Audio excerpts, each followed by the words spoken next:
that is a perfect segue. Let's move on here. Our final race to recap. The only race that I was not at this weekend was my co-writer at Last Car, William Soki's home track. I don't believe he was at Road America this weekend, but the fans that were there got to see some history. Jamie Chadwick, the first female driver to win in Indy NXT / Indy Lights in 14 years. Pippa Mann was the last one at Kentucky in 2010, and only the third ever. Anna Beatrice won at Nashville in 2008 and Iowa in 2009. But those are all ovals. Jamie Chadwick, the first female driver to win a Lights / Next race on a road course, and she did not just win this race. She sat on pole and led every lap on her way to the win. Louis Foster, even under the red flag at the end of the race, was heard over the radio saying, "I don't have the pace to match Jamie, so make sure she can give me some slipstream so I can hold off Jacob Abel." So that speaks to how dominant she was this weekend. Brandon, what's your reaction to Jamie Chadwick getting this Indy NXT win at Road America? Absolutely incredible for Jamie Chadwick and for Andretti Global, all of the lot. That's really cool. With only 20 starts, of course, she had a really rough year last year, and then being able to come to this year, be the first female to win on a road course in Indy NXT. That's really, really neat. And also just dominating from the pole, outright taking it, and competitors behind her saying, we can't keep up with her. Just help us fend off the rest behind us. I know women in motorsports can have a great time here on grid this week. That's really cool to see, and also to join the likes of Pippa Mann and also Anna. That's some big news as well. Yeah, I'm sure we will have more on that on Women in Motorsports this week. I don't know if Joe's watching the chat here when we're planning to tape that. Obviously, my schedule's been thrown for a bit of a loop. That's why you're seeing this here on Tuesday and not Monday. Doing this on just a few hours of sleep here on the airplane. But I showed up Monday and no one was here. I'm kidding. I didn't.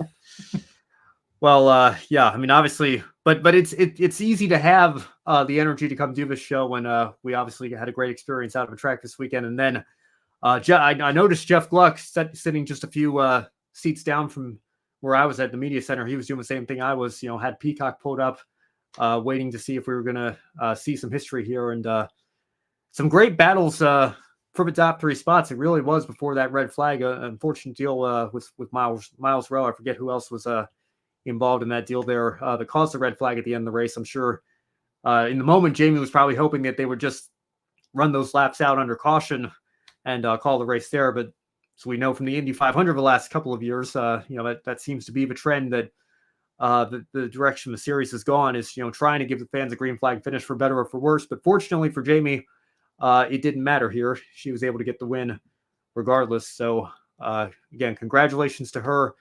And doing it on a road course, we'll see where she is later this year when we tackle some of the ovals. Because I know that was, Brandon, you mentioned, obviously last year was a struggle making the transition over for, I think, the ovals particularly highlighted that. So we'll see. Obviously, it's been a massive step forward on the road and street courses so far for her this year in terms of her pace.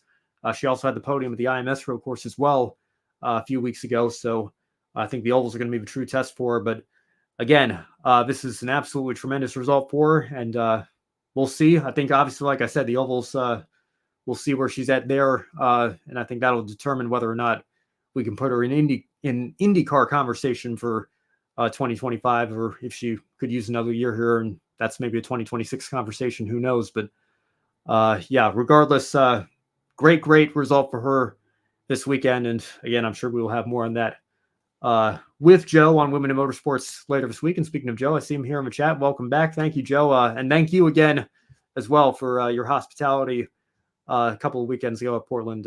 Pleasure to be out there working with you, and thankful for the opportunities.